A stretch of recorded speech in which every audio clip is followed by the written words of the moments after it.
Hello and good evening. Haven't made a video in I think 2, maybe 3 weeks.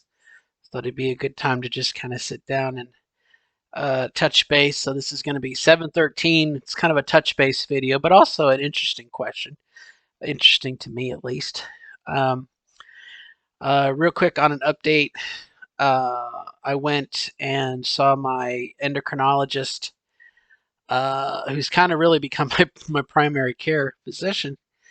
Um, and my got another round of blood tests, and my bloods was really bad. I mean, just really, really bad. Tig, and I may pronounce these wrong. Triglycerides were high, higher than last time. My blood sugar is higher than last time. Um, so I really am heading towards diabetes.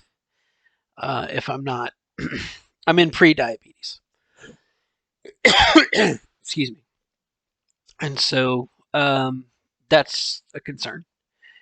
And along with some other things with my blood that's just not right. And so the gist of it is I can't start estrogen. I can't do estrogen. I'm too fat. And just one of those things. She won't put me on estrogen, and I have my faith in her. If she doesn't think it's a good idea, I'd rather not take it and go from there. We did talk about progesterone, and I wanted to get on micronized progesterone. I had heard that micronized progesterone was better for breast growth, and I realize I'm like in year 4 of my transition, so I really can't express any major changes. Hang on, I got my son. You can't walk on the keyboard now. No, no, no. Hang on a sec. I gotta fix what he did. There we go. So, but for shits and giggles, you might as well uh, do it if you can do it. That's kind of my thought on it. And it's not going to affect my cardiovascular system or anything. So a little bit of a tidbit. So I'm on 600 milligrams of progesterone once a day. Looks like a peanut M&M, and I'm taking it at nighttime. And it's supposed to kind of zonk me out, make me tired. She said it would make me a little bit drowsy. And my first day on it, following my brain was just all over the place. I mean, my brain was just, and it was just not a good day. There was lots of things going on with me and my daughter in school and work and everything else, and dealing with hearing about my blood stuff and everything. It was just not a good day. It was just a sucky day, and I don't know if it was just a sucky day or if the progesterone may have, made things a little uneven. So that's kind of an update on me. And I this morning uh, kind of said enough. Enough is enough. And got up this morning a little early and uh, pedaled the bike for a couple minutes, for 10 minutes. I'm too fat for the treadmill. Treadmill has a weight limit of 350 pounds, and I'm 370.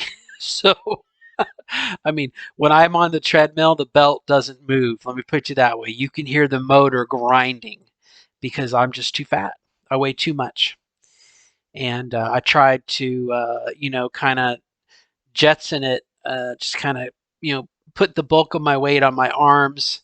And I can kind of, if I, lift my legs up a little bit, I can kind of run like a crazy person on the, no weight on the belt, but you can't really sustain that. So what I've decided to do is to focus on the exercise bike and get that to the point that I can get on the treadmill and then go from there. The research that I had done says that you will lose more body mass. You'll burn more calories on a treadmill as opposed to a bicycle. So a bike is not as good as a treadmill, but do the best you can with what you got. That's kind of my take on it. And the bike itself is nothing special. It's, when I say exercise bike, in my mind, I think of like a Peloton or the gym that I used to use in Florida had these really cool bikes that would, as you pedaled, it would like send signals from your hand. It would monitor your blood, your pulse, and every. I mean, it was really a cool bike, and it would automatically make hills and every. It was a really cool bike at the gym, and that's what I think of when I think of an exercise bike. And that's not what these. This is a. It's probably the low end as you can go. Just no electronics. It's a bike that's got a big flywheel on the front and has a strap around it, and you tighten the strap, and that's what creates the friction. Like I said, very, very unsophisticated, and that's fine because I'm unsophisticated. That's good, a good starting place.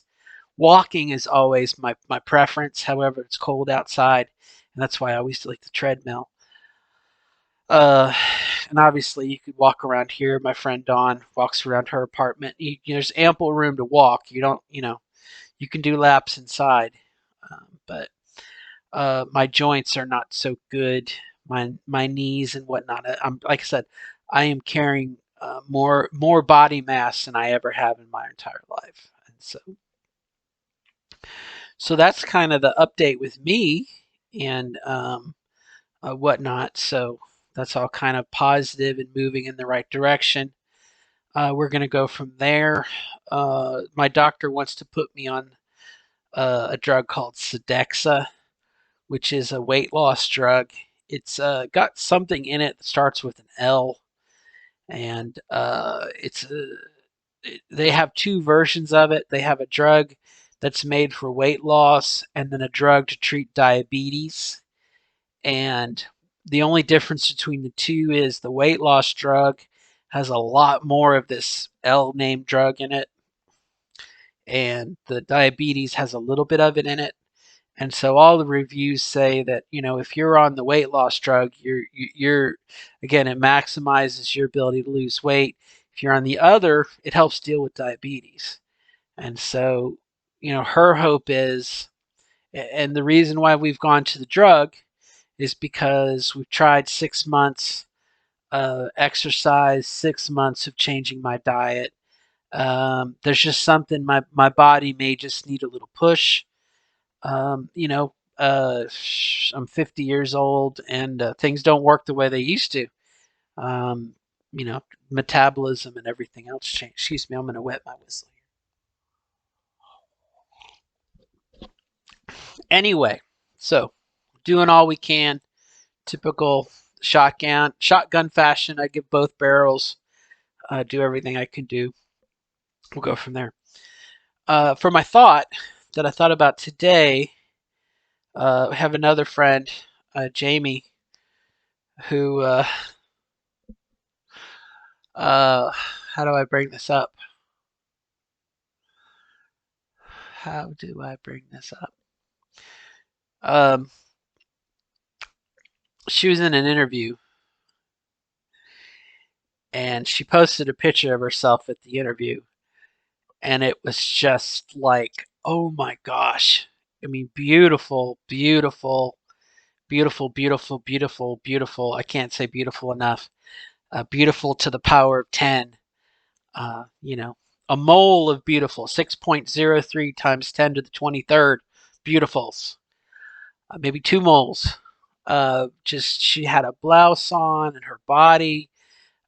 She was a skinny thing to begin with, and so her body, things have, that mashed potatoes, things have moved around, and she's young enough, and her face and every face is just, what I think a person, maybe not a person, me, what I wanted to happen. Let's take the generic out of it, but just what you would expect for hormones for someone who's so young. Um, body shifting. Someone who's light framed and their body shifted and whatever. Everything's looking really good. Everything. Her hair's wonderful, skin, blah blah, full 9 yards. Anyway, so I looked at her. I guess I have two thoughts. I think about it. Let's go with the first one, and then if we have time, we'll circle back. But I saw her, and I thought about uh, what would life be like? What would your, mine, what would our lives be like if we were born into the right body, into the right sex? If we were born with the right body parts, for an MTF, oop, little boy, little bad kitty cat riding across there.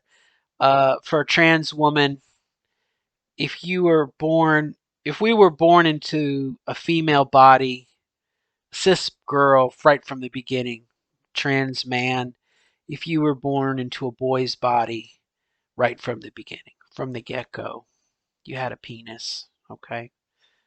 For us girls, trans women, we had a vagina and everything else. My son is playing with my hand.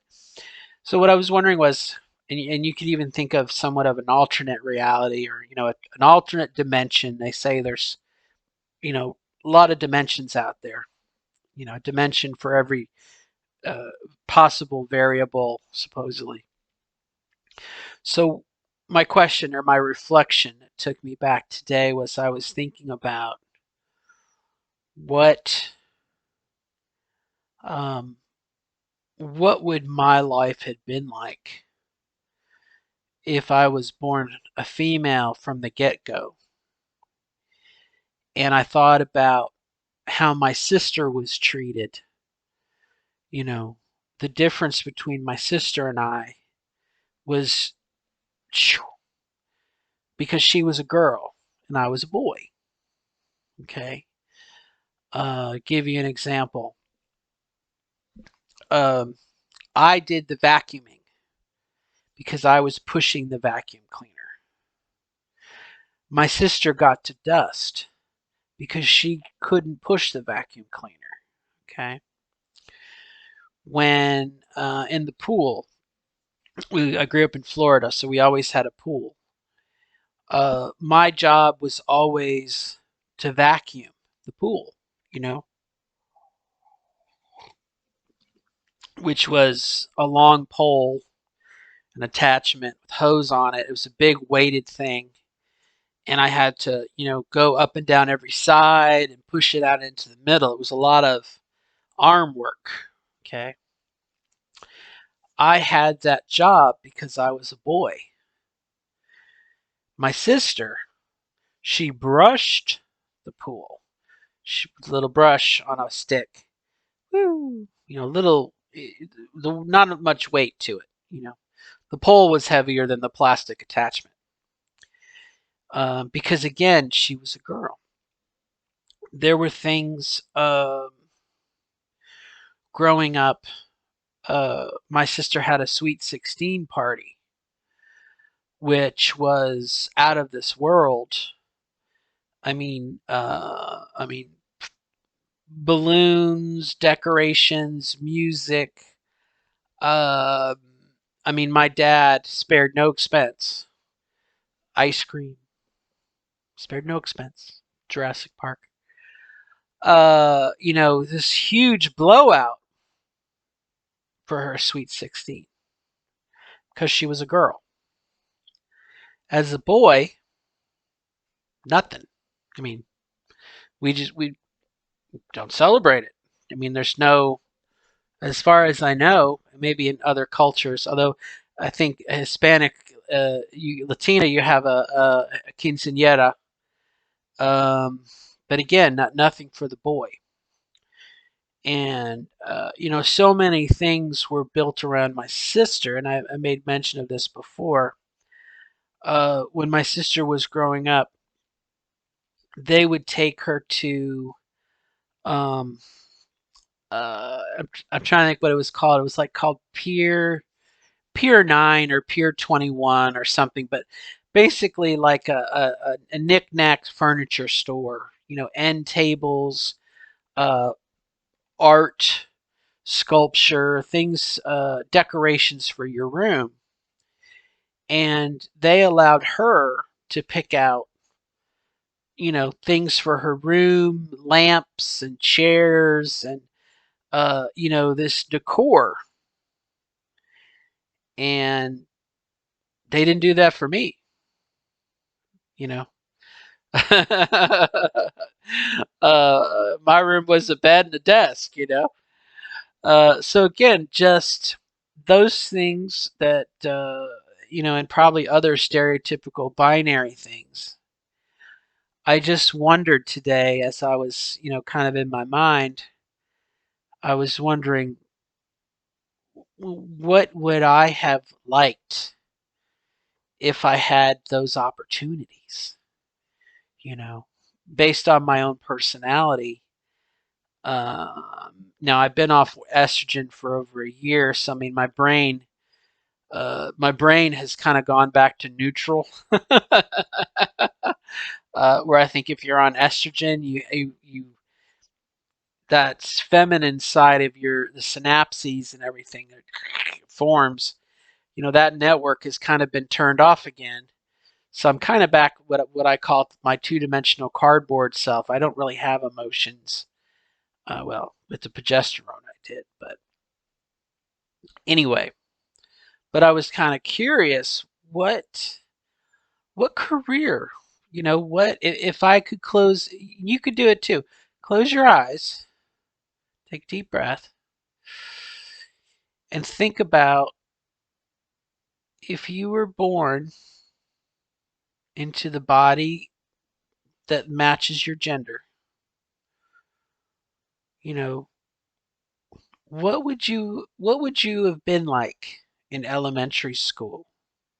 What type of clothes would you have worn in middle school, you know, or high school or college? I mean, there's some stereotypical things.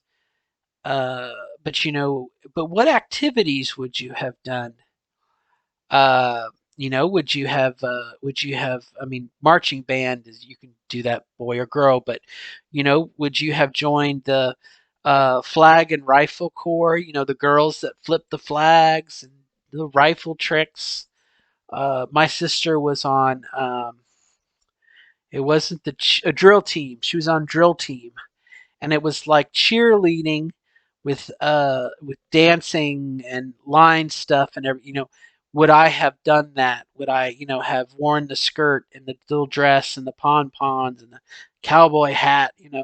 Just think about, were there things that maybe you would have done? I definitely, like, I would have been a Girl Scout. I mean, for sure, for sure. I always wanted to be a brownie.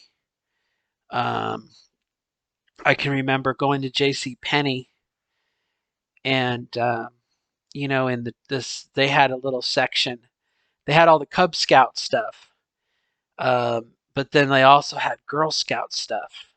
I don't know if you can remember back into the '70s going to, it might have been Sears, but I think it was J.C. Penney.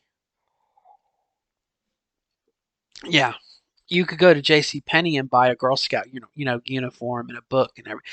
And I can just remember sneaking away from my mom. Again, or back in the early '70s, as before Adam Walsh, parents kind of let their kids run rampant. And I can remember going and looking at the Girl Scout stuff and the books and the dresses and, um, whatever I could do on my own. But I just wondered, what sort of career choices would I have done? My dad expected me to be an Air Force officer. And would he have expected me to be an Air Force officer if I was a woman? I don't think so. I don't think so. And I'm trying to remember what he expected of my sister. Unfortunately, my sister rebelled against my dad. She uh, the night before her SATs was like prom or something like that. So she She went to prom, you know, blew her SAT score to hell. You know, those types of things. So I wonder, like I said, what would I have done? It might be a good exercise for you to think about. What would you have done differently? Maybe, you know, what interests, what hobbies, what would you be? I think I would probably do something with computers because I love, you know, computer stuff. Maybe I would have been into like a video game designer. I don't know. I don't know. It's funny how my interest now, in this part of my life, is I want to, um, once I kind of get my daughter to launch, on, you know, live her own life on her own. You know, I want to get back and I want to get into gardening, and I want to have a little farm and everything. So I mean, it's I kind of feel like that. You know, could I have gone into that? You know, would I have married a farmer? Maybe. I don't know. I don't know. Again, um, you know, my and obviously, I mean, we I can kind of extrapolate, uh, based off my interests in my current body. But I wonder again if maybe I would have been born with a lighter frame or whatnot. Although my grandmother is was morbidly obese. My mom is morbidly obese. I think I would have had this frame regardless, you know. But would I have joined the military on my own and maybe be on a sub? That was kind of one of the things that I kind of liked as a kid, being on a submarine. That was kind of cool. I realize it's cramped quarters, and I'm not sure if the Navy has women on submarines yet. Um, but I don't know. You know, again, it's just kind of an interesting exercise. What things might have been, what opportunities would have been there, and again, how this comes into play for me is, you know, my transgender crisis was when I was in school at Georgia Tech, and that's when all hell broke loose. I mean, that was when, you know, that was my moment that, you know, I'm transgender. I'm going to change my life. You know, going into being an officer is not something I want to do. I want to be a woman. Da da da da da da.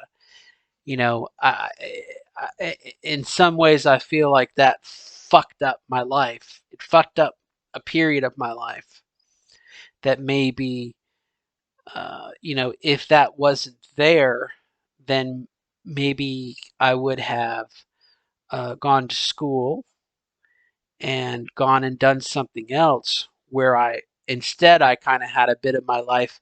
I had an interruption in my life.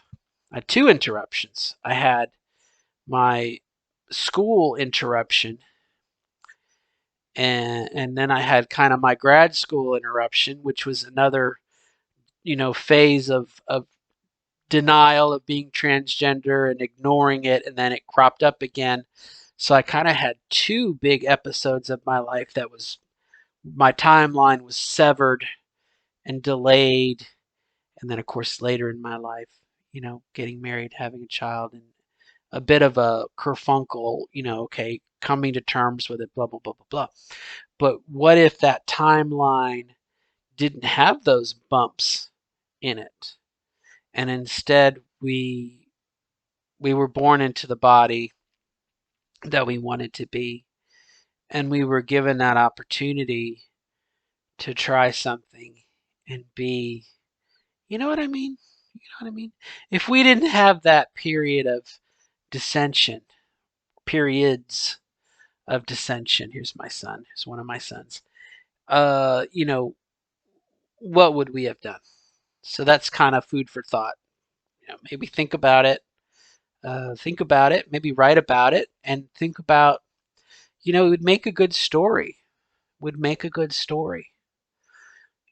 What would so and so have done that I didn't do?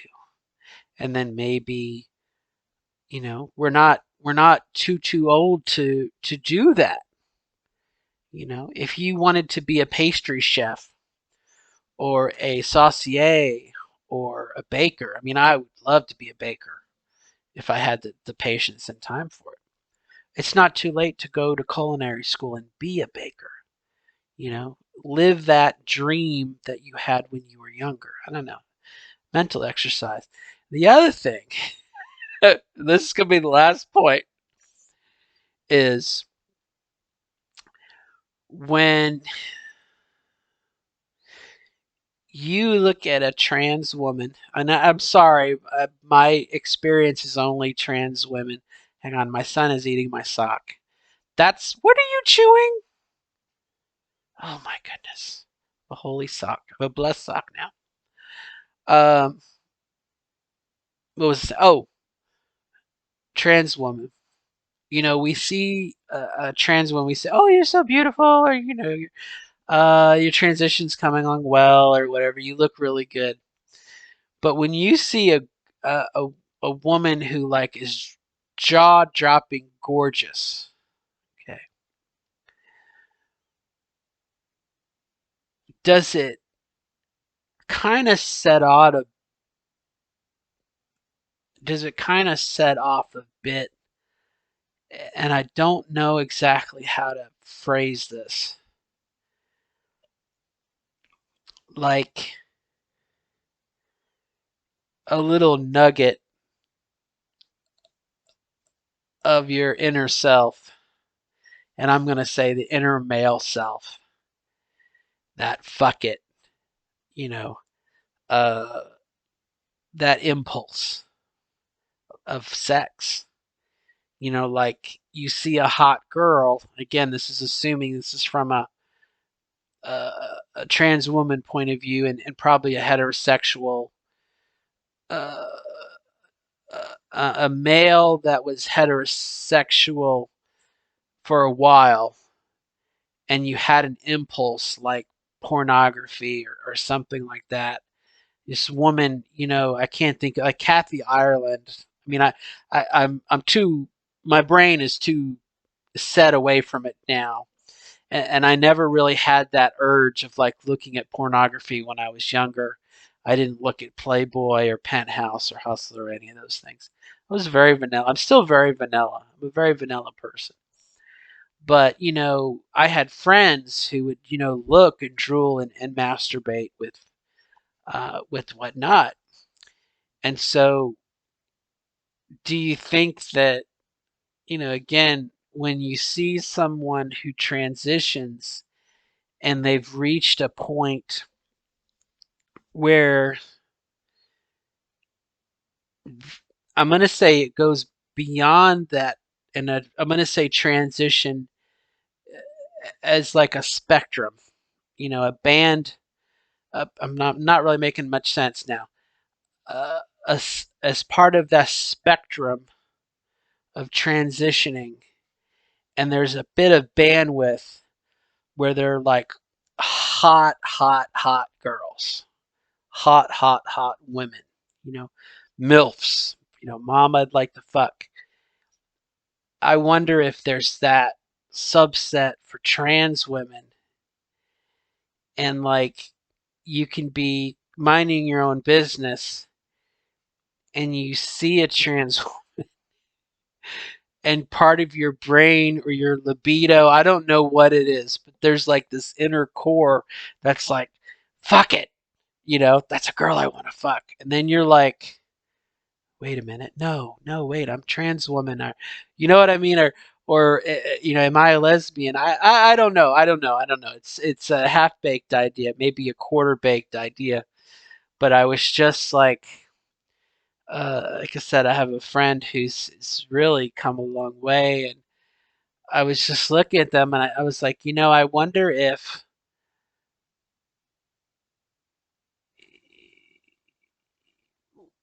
there's a part of us that, again, it's deep in here. It's deep in here. It's very primitive. Like I said, it's like procreation. It's primordial, not primordial, but caveman type. Fuck it. You know. But then you're like, oh no, wait. That's not what I meant. That's not what I want to do. But yeah, I don't know. Just it made me chuckle when I thought about it. I was like, well, hmm, that's an emotion that I haven't experienced in a long time, and not one that I wish to pursue, and whatnot. So I don't know. I don't know. I'll end on a joke. I'm sorry if I went too long. I had a Zoom call with my fitness coach. My company is really, really proactive with fitness, and so I was able to hook up with a coach to give me exercises to do. I'm very thankful for that. But I was having issues logging in yesterday, and so she sent me a message on Skype at work that said, Robin, are you having connection issues? And we talked yesterday, and so when I logged in, I saw that message. And so I wrote her back and I said, yeah, I guess I am. He never calls me back. And she just laughed and laughed and laughed. And I thought that was kind of funny. Um, you know, just kind of funny. Because she could identify with it, as a woman. Yeah, boyfriend, guys on dates, they never call you back. She could identify with it. I thought it was kind of funny, but anyway, that's sorry for the length here. This is a good exercise video. If you've done it, you're done 30 minutes, and I'll sign off here. And just want to say thank you for your listening and letting me rant and letting me share a little bit. I find the videos very therapeutic for me to listen to because it lets me rethink things, and kind of like a big game of Tetris in my head, I can kind of pick apart things and twist them and angle them and then put them in the right spot, and then file them away so it helps me out. So on that note, I wish you all the best of luck in your transition and in your life as we go down this path. And until next time, bye bye. Good luck.